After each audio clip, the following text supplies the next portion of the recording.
From the unexplained to the mundane, come join us on a journey to the fringe.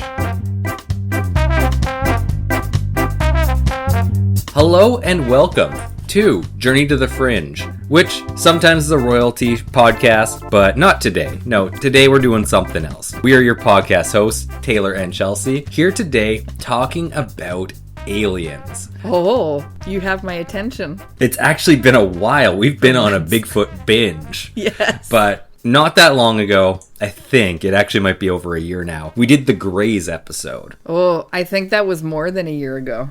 Yeah, probably. Giving you a background of gray aliens and their history. More so, like, reporting on them getting into the zeitgeist. And I always thought that this would eventually be, we're going to look at other alien entities. And look, we actually got there. Chelsea, today we're going to be talking about the mantids, or the mantis beings. Oh, I'm excited. This has been on our list for a long time. I think even before the Greys were on there. Yeah, my initial intent was when I started doing the Greys episode. The next one would be reptilians, but somehow this one ended up being the one I actually looked into first, and there is a lot going on with this entity. Really? I do know some stuff about them. I hear about them here and there, but they're not the number one guys that... Well, the number one guys you hear about are the Greys. You don't hear that much about them. Like, I know they're out there. I've heard this and that about them. Yeah, so I'm interested it's weird to because see. There's a lot more going on than you'd expect with this one. Okay, I'm excited to learn some stuff. Yeah, and actually it was because of a Reddit binge that I got down this path, which I'll get to when we get to that part of the episode. Okay. But without further ado, let's give you a little bit of just an overview of what we're talking about. And sorry, I have one rant that just upsets me about not this species, the mantis aliens, but more so just praying mantises in general, that I don't think they need the adjective praying in front of mantis. I don't know of any other mantises where I'd say, like, which one? And you're like, the praying one. right, that mantis. And you would also know what exactly you're talking about just with mantis. Yeah. And, like, they all look like they're praying, I think. Is that why it's called that one doesn't even help. It's kind of like groundhog. Which hog? The one on the ground. Oh, that one also is on the ground, the normal hog. No, but you couldn't just call a groundhog a hog and know what you were talking about, though. But with mantis, you can. It's one of those useless adjectives that you don't need there. Just mantis would be fine, but I'm not in charge of naming stuff, or the world would be far different. But I'm sure the person who named him praying mantis would be so pissed at you right now. Oh, right now, yes. Yeah. There is spinning in graves in places right now. He's cursing you. Mantis aliens, sometimes called praying mantis aliens, are tall, insect-like extraterrestrials with triangular heads and insect-like eyes. They are often described as being peaceful and kind, though some people have reported negative interactions. People all over the globe have reported seeing mantis aliens. And these guys look exactly like the disgusting bugs here, right? Yes. Sorry, I say that with a bias because I find them disgusting. And well, they don't move around that much. The nice thing about a praying mantis, which I should just call mantis throughout here, is that you kind of know where they stand because they don't move that much. Really? I don't think so. Sloths? I don't think so. But I don't think they... Sorry, I haven't seen that many in person. I just don't think they move all that much, that fast. Sorry, I forgot to listen. They look exactly like the little bugs, right? Yeah, exactly, more or less. Okay. Interesting. Does that come up?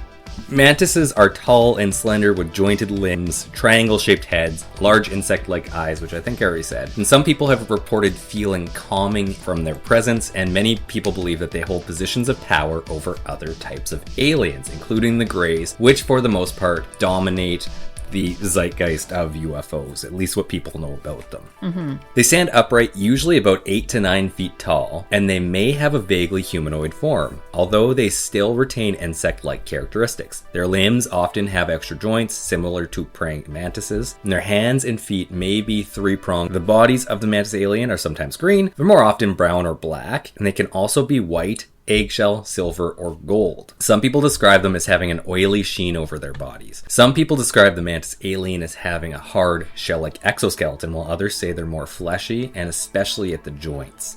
Now, Mantis aliens seem to demonstrate a position of authority over other types of aliens when people interact with them, including the gray aliens that people commonly picture when they think of extraterrestrials. Most witnesses state that the Mantis aliens communicate with them by transmitting thoughts. However, some people report that Mantis aliens have spoken to them using traditional language. Many people say that the Mantis aliens transmit a calming sense of peace. But when they communicate with each other, they typically use a language made up of clicks, whistles, and trills. A number of witnesses have claimed that Mantis aliens showed them holographic images of Earth being destroyed, and that might indicate that the Mantis aliens are trying to intervene to stop humanity from destroying our planet, which is what a lot of people perceive about them.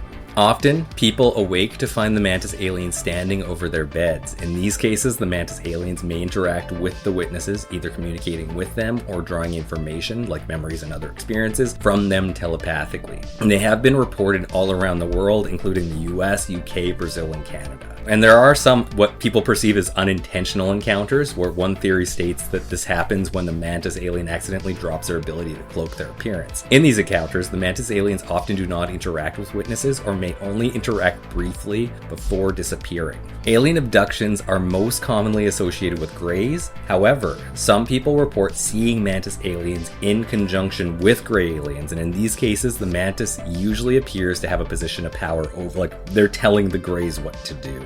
And they're often associated with ancient myths in parts of the world, including creation stories. And some of the most prevalent ones include from Africa, where some African cultures revere a mantis god named Kagan as the creator of the universe. In Egyptian, the Book of the Dead, souls are guided to the underworld by a mantis-headed deity named Abbot. In 2017, an ancient petroglyph was uncovered in Iran that seems to show a mantis-like creature. The picture of a squatting mantis man may be an indication that mantis-like creatures were an important part of the prehistoric mythology of the area. The next part of this came from, I don't understand the source, it's called the Council, and it gives a little description of what the Council is. The Council adjudicates reports of unidentified aerial phenomenon. We are not affiliated with any government, agency, or denominational institution. We are independent, structured, and cited. And the 2026 disclosure environment is the most consequential window in the modern history of the question. The Council exists to make a record of it that can be cited, revised, and trusted. That's what they say about themselves, and they have a bit of a description about the mantids as well that adds to kind of that overall idea of it. It's a non-humanoid typology that emerged with the modern abduction literature in the 1980s. The Council treats the mantid as a documented sub-pattern within the broader abduction and close encounter narrative record, not as an endorsed entity. The mantid pattern is not present in the founding documents of the modern UFO record. Adamski-era contactee material does not describe insect-form beings. The 1961 Hill account does not contain a mantid figure. The pattern emerges in the 1980s abduction research literature. Budd Hopkins in 1987 makes a reference to taller, distinct figures with insect suggestive features in some witness accounts. That's the first kind of That's kind of the of it. first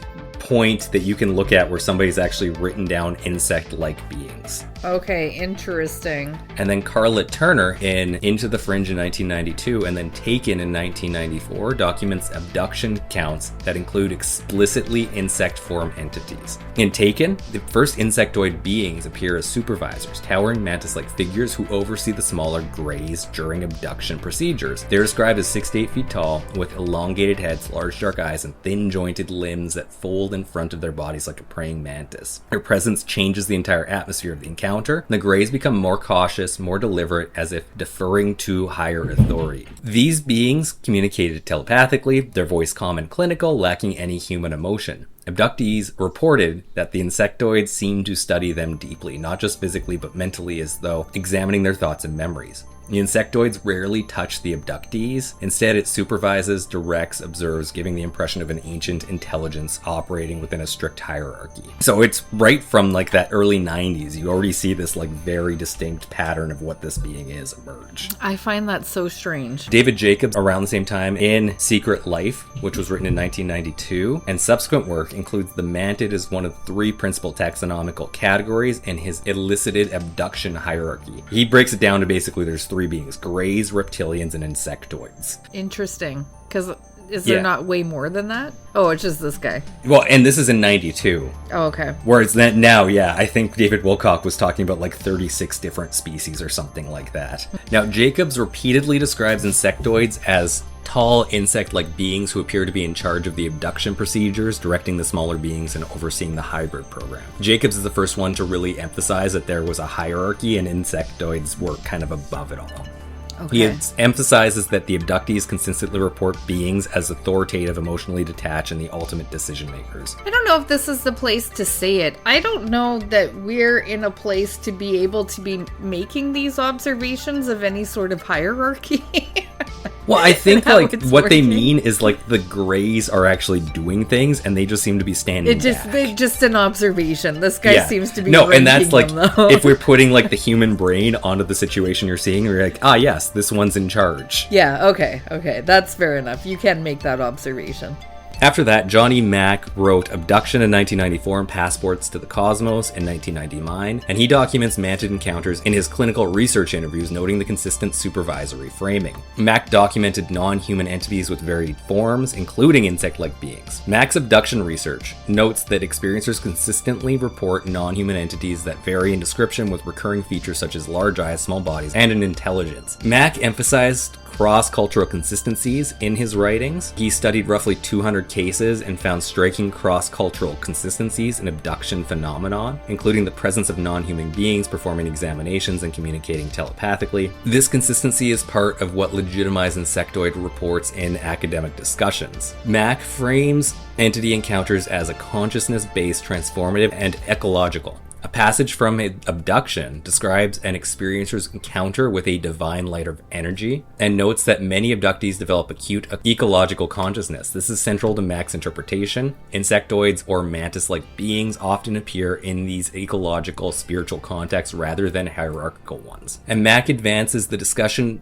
by legitimizing experiencers and rejecting pathology, and concluded abductees were generally psychologically healthy and that their experiences were genuine phenomena, requiring new frameworks. This academic validation helped bring insectoid entity reports into serious discourse rather than fringe anecdote. And he positioned entity encounters, including insectoids, as real experiences, not hallucinations, and he compares these abductions to DMT entities and notes that both involve non-human intelligence and examination, and that is going to be something that we get into in a little bit here. But his willingness to treat these beings as phenomenologically real expanded the legitimacy of insectoid encounters. So that's kind of like the pathway you can see insectoids growing through the books, but it actually spreads principally through mid-90s online forums. It's where it gets the most traction and kind of where the phenomenon as we kind of know it comes from. Mm-hmm. Do you recall off the top of your head when it was that the Greys? It was before this, was it not? Yeah, it's about 20 years before this. Okay. Because Betty and Barney Hill are in the 60s and they do specifically describe Greys. It starts with them. Yeah, I remember that from the episode. Okay, sorry.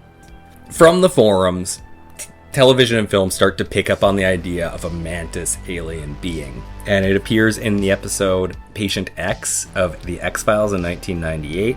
Other various lesser productions and contemporary streaming platform UFO documentaries have used insect form alien imagery, reinforcing this visual template. And the mantid is notably less culturally saturated than the Greys or the reptilians. It remains primarily a feature of the dedicated abduction literature rather than a mainstream popular icon. So apparently Edgar Mitchell, who we did episodes on years ago, he did actually do quite a bit of research into alien abductions. And he found that from a study of 708 people who had contact with non-human entities, 13% reported interacting with mantis-type beings, which is not insignificant. Whereas it's more like, when you're talking Greys, it's only about 45%. What would the other ones be? Reptilians. You know what? There's short Greys, tall Greys. So that's 78% right there, those combined. And then other type is 30%. Then. Hybrid of something, 20%. And then insectoids or mantids, 13%. And reptilians are at 13% as well. Oh, okay. This is where I thought this got interesting, Chelsea. Because, Okay. we're understanding this all, the alien stuff. They show up somewhere else, and it's super crazy. Okay. This comes from an IFL Science article. It's other places, but it's just a little bit, it's funny wording. So just bear with me through this first little bit. Okay. If alien abductees are to be believed, there's a race of insectoid beings abducting humans. Naturally, such cliched reports of close encounters tend to be written off as hallucinatory nonsense, despite the fact that those making the claims often insist on their authenticity. According to a new study in the Journal of Psychopharmacology, these odd confrontations with otherworldly creatures may have a rational explanation after all, thanks to a psychedelic compound called N-dimethyltryptamine, or DMT. Intriguingly, similar meetings with strange entities are often reported by people who smoke DMT, with certain archetypal creatures appearing with striking regularity. This phenomenon was first pointed out by the famed psychedelic explorer Terence McKenna, who wrote about his encounters with, quote, the machine elves, end quote, during his DMT trips. Since then, numerous other people have claimed to have met these very same beings after taking the drug, while other common DMT entities recorded in the academic literature include praying mantis alien brain surgeons. To learn more about these strange apparitions, the study author conducted an online survey of 2,561 people who claimed to have encountered an entity while on DMT. Of these, 95% said that they believe these entities to be conscious and intelligent, while 3/4 remain convinced that these beings really existed even after the effects of the drugs had worn off. As a consequence, 80% said that this experience fundamentally altered their perception of reality. Digging deeper, the researchers learned that most people were able to communicate telepathically with these entities and predominantly experienced positive emotions such as joy and love. Quote, respondents attributed to the experience persisting positive changes in subjective well-being and life satisfaction, life purpose and meaning, social relationships, attitude about life and self, mood, behavior, spirituality, and attitude about death. End quote, writes the authors. After collating these trip reports, the team then examined other studies involving non-DMT users who claimed to have been abducted by aliens or had a spiritual encounter. Their analysis revealed that, quote, DMT-occasioned entity encounters experiences have many similarities to non-drug entity encounter experiences, such as those described in religious alien abduction and near-death contexts, end quote. For instance, 2/3 of respondents reported receiving some sort of message or prediction about the future, something which is also commonly reported by alien abductees or people who claim to have had a religious experience. The nature of these messages vary greatly, with one person being informed by a DMT entity that they were going to die on June 27th, 2067. Others, meanwhile, converse with DMT entities about more prosaic matters, including one respondent who described an encounter with a mystical being who, quote, was teaching me the rules and regulations of the NFL, end quote. And taking it that that person did not die on that exact day because it's being relayed. 2067. Oh. I guess I missed that part. Yeah.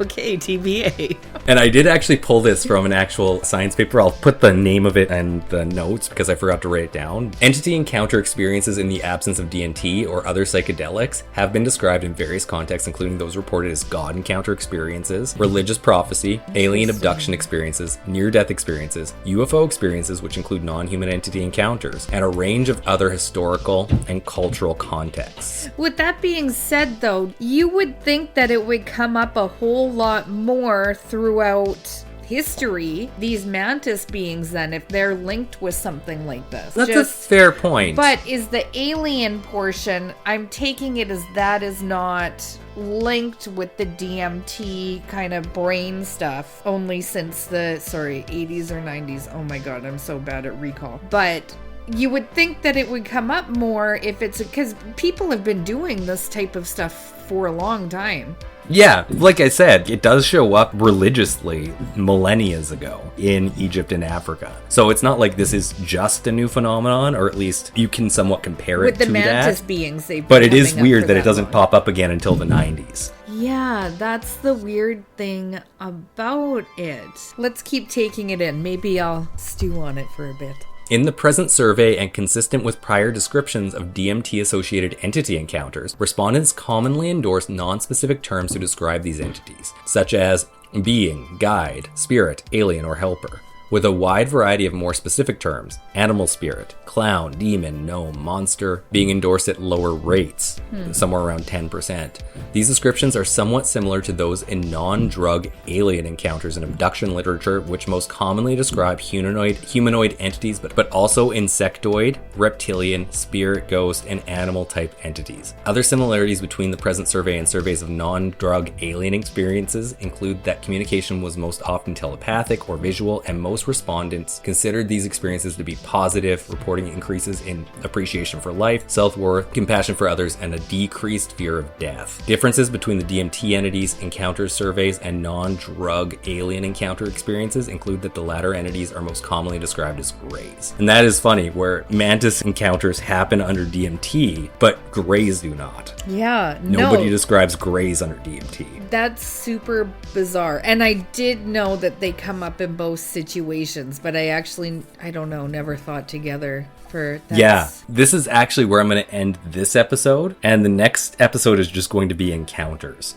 Okay. It is going to be a longer one, unfortunately. I just thought this was the best way to break it up. Yeah. But that just kind of gives you an idea of, like, there's two distinct parts of the Mantis phenomenon that are kind of distinctly different, but there's so many similarities between the two. It's just kind of crazy. Yeah. And that's so crazy, too, that they come up together. And that I know is something that's on our list is DMT and entities that you see while you're under the influence of a substance. There's a lot of them. And I don't know offhand if there's anything else that kind of crosses that boundary as well. Any other entities? I don't know if you happen to know. I do know reptilians are both, but reptilians I limited this to the mantids. Yeah, no, I was just curious if there are any other entities that would cross as something that you see under the influence and then real life? No, I can't confirm. Like, reptilian did keep coming up with that. I didn't look into it because I did keep it this to I've insectoids. heard more mantid beings. That being said, I don't hear a whole lot about them. I hear more mantid beings like associated with DMT and stuff like that.